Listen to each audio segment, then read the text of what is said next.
تو میرے محترم ناظرین، ہم نے آپ کو دکھا دیا کہ ابو بکر صاحب نے جو حدیث نقل کی ہے ان معاشر الانبیاء لا نورث ما ترکنا صدقہ، یہ کیا ہے؟ یہ قرآن کے خلاف ہے، اور اہل بیت اطہار علیہم الصلوۃ والسلام نے بھی اس حدیث کو جھوٹا سمجھا ہوا ہے، انہوں نے بھی اس حدیث کی تکذیب کی ہے۔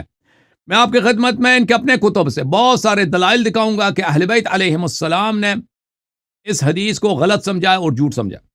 ملاحظہ کریں، فاطمہ الزہرا سیدۃ نساء اہل الجنہ ہے، یہ کتاب ہے صحیح بخاری، چاپ دار احیاء التراث العربی، یہاں پہ باب مناقب قرابت رسول اللہ صلی اللہ علیہ وآلہ وسلم قال النبی صلی اللہ علیہ وآلہ وسلم فاطمہ سیدۃ نساء اہل الجنہ، فاطمہ بضعۃ منی فمن اغضبها اغضبنی، فاطمہ سلام اللہ علیہا سیدہ نساء اہل الجنہ ہے، جنت کے تمام عورتوں سے بہتر بالا تر زہرا سلام اللہ علیہا، اور یہ میرے لخت جگر ہیں، جو ان کو غضبناک کرے وہ مجھے غضبناک کر لیتا ہے۔ اسی بخاری میں ملاحظہ فرمائیے، یہ ہے کتاب فرد الخمس صفحہ نمبر 550، راوی عائشہ ہیں، ملاحظہ کریں خوب، یہ کہہ رہے ہیں زہری کا قول ہے۔ زہری کا کہاں قول ہے؟ ان عائشہ ام المؤمنین، عائشہ سے روایت ہے کہ فاطمہ علیہ السلام نے سألت ابا بکر بعد وفات رسول اللہ صلی اللہ علیہ وآلہ ان یقسم لها میراثا مما ترک رسول اللہ صلی اللہ علیہ وسلم، انہوں نے میراث کا مطالبہ کیا ہے،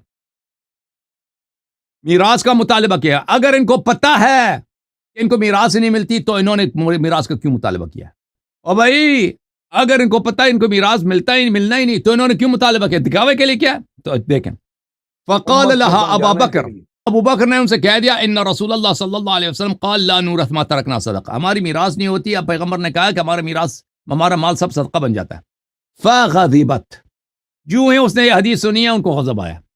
یہ زہری نہیں ہے، یہ عائشہ کا قول ہے، ادراج وزراج کچھ بھی نہیں ہے، عائشہ کا قول ہے۔ فغضبت زہرا سلام اللہ علیہ کو غضب آیا، زہرا سلام اللہ بضعۃ الرسول پارہ لخت یغضبها ما یغضبنی ما یغضبها، جو ان کو غضب دے دے نبی صلی اللہ علیہ وسلم کو غضب دے دیتا ہے، اور جو نبی صلی اللہ علیہ وسلم کو غضب دے اللہ کو غضب دے دیتا ہے۔ میرے بھائی علامہ صاحب، جو ہی یہ حدیث سنی ہے بی بی سلام اللہ علیہ کو غضب آیا، رسول کو غضب آیا صلی اللہ علیہ وسلم، اللہ کو غضب آیا، تو پتہ چلے حدیث جھوٹ ہے نا۔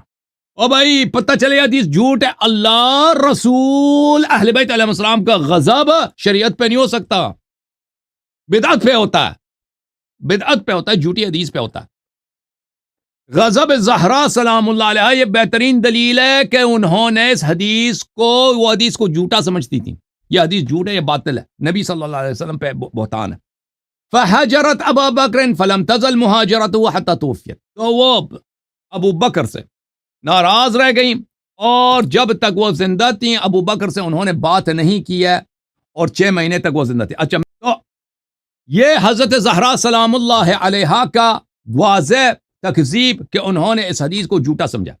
پھر مزید میرے محترم ناظرین، کتاب المعجم الاوسط للطبرانی جلد نمبر 4، چاپ دار الحرمین، ملاحظہ کریں، صفحہ نمبر 104 ہے، حدیث نمبر 3718 ہے، اور وہ روایت کرتے ہیں عائشہ سے۔ عائشہ خود کہتی ہیں کلمت فاطمہ ابا بکر فی میراثها من رسول اللہ صلی اللہ علیہ وآلہ۔ اب حضرت زہرا سلام اللہ علیہ نے ابو بکر سے اپنی میراث کے متعلق ابو بکر سے بات کیا، ٹھیک ہے نا۔ فقالت، اس طرح انہوں نے کہا، اترثک ابنتک ولا ارث ابی، تو تیری بیٹی تجھ سے اس کو ارث ملے گا، مجھے میرے بابا سے ارث نہیں ملے گا۔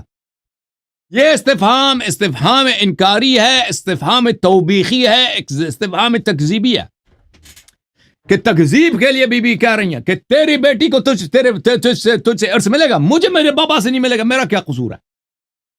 یہ تکذیب ہے نا۔ یہ کتاب ہے مسند احمد ابن حنبل، چاپ دار الحدیث، جزء اول، احمد محمد شاکر کی تحقیق ہے، صفحہ نمبر 14، اسناد صحیح۔ بی بی سلام اللہ علیہا ابو بکر سے پوچھتی ہیں، ارسلت ابا فاطمہ الی ابی بکر انت ورثت رسول اللہ صلی اللہ علیہ وسلم اہلو، ابو بکر مجھے بتا، تجھے میراث ملے گا نبی سے صلی اللہ علیہ وسلم سے یا اس کے اہل بیت کو؟ یہ سوال خود بتا رہی ہے کہ بی بی سلام اللہ علیہا ابو بکر کو سچا نہیں سمجھتی تھی، اہل بیت کو وارث سمجھتے تھے اپنے آپ کو۔ قال ابو بکر لا بل اہل، ابو بکر خود اعتراف، اس کا تو آپ نے جواب ہی نہیں دیا نا کہ ابو بکر نے خود کیوں اعتراف کیا کہ اہل بیت کو میراث ملے گا کیوں اعتراف کیا اس نے؟ اچھا اس کو شعیب الارناؤوط نے بھی تصحیح کیا، اور یہ کتاب ہے الاحادیث المختارہ ضیاء مقدسی کی، یہاں پر بھی ہے صفحہ نمبر 129 میں اسناد صحیح کہ زہرا سلام اللہ علیہا نے ابو بکر سے پوچھا کہ آپ کو میراث ملے گا یا اہل بیت کو، نبی صلی اللہ علیہ وسلم کی؟ ابو بکر نے کہا کہ نہیں، اہل بیت کو۔ تو بہرحال حضرت زہرا سلام اللہ علیہا اس حدیث کو جھوٹا سمجھتے تھے، اسی طرح امیر المؤمنین علیہ الصلاۃ والسلام اس حدیث کو وہ جھوٹا سمجھتے تھے، باطل سمجھتے تھے۔ ملاحظہ کریں امیر المؤمنین علیہ السلام کون ہے؟ نبی صلی اللہ علیہ وسلم کی حدیث ہے، حدیث شریف کتاب بخاری ہے، انت منی بمنزلت ہارون من موسیٰ، اس امت کے ہارون فیصلہ کریں گے یہ حدیث صحیح ہے یا جھوٹا ہے۔ مولوی صاحب، امت کے ہارون فیصلہ کریں گے کہ اس امت کے نبی سے یہ منسوب حدیث یہ صحیح ہے یا جھوٹا ہے۔ المستدرک علی الصحیحین جلد نمبر 3، علی مع القرآن والقرآن مع علی لن يتفرقا حتی یرد علی الحوض، ذہبی نے بھی کہا صحیح ہے، حاکم نے بھی کہا صحیح ہے۔ علی علیہ السلام قرآن کے ساتھ، قرآن علی علیہ السلام کے ساتھ ہے۔ اچھا، یہ کتاب ہے مسلم، چاپ دار الفکر، بیروت لبنان میں چھپی ہے۔ مسلم صاحب کہتے ہیں اس کتاب کے سب احادیث اجماعی ہیں۔ اس کتاب میں ملاحظہ کریں باب حکم الفی حدیث نمبر 1757، یہاں پر عمر صاحب خود کہہ رہے ہیں جب رسول پاک صلی اللہ علیہ وسلم کی وفات ہو گئی، ابو بکر نے کہا کہ میں پیغمبر کا میں کیا ہوں؟ میں خلیفہ ہوں۔ فجعتما تطلب میراثک من ابن اخیک ویطلب هذا میراث امرأتی من ابیہا، تو تم دونوں آئے تھے عباس اور علی، تو یہ عباس اپنے بھتیجے کا میراث طلب کر رہے تھے اور یہ اپنی بیوی کا میراث طلب کر رہا تھا۔ فقال ابو بکر قال رسول اللہ صلی اللہ علیہ وسلم ما نورث ما ترکنا صدقہ، ابو بکر نے کہا کہ پیغمبر نے تو کہا کہ ما ترکنا صدقہ، یہ میراث نہیں ہوتی۔ فرأیتماہ کاذبا، فرأیتماہ کاذبا، تو تم دونوں کا عقیدہ یہ ہے کہ ابو بکر جھوٹا تھا، جھوٹی بات کر رہا تھا، نسبت دے رہا تھا، ٹھیک ہے نا؟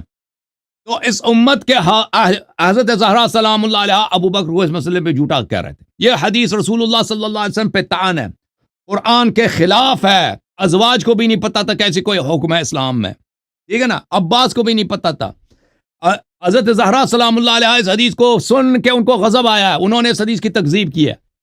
امیر المؤمنین علیہ الصلوۃ والسلام نے جو ہی اس حدیث کو ابو بکر سے سنا ہے، فرأیتماہ کاذبا، آپ نے اس کو جھوٹا سمجھا۔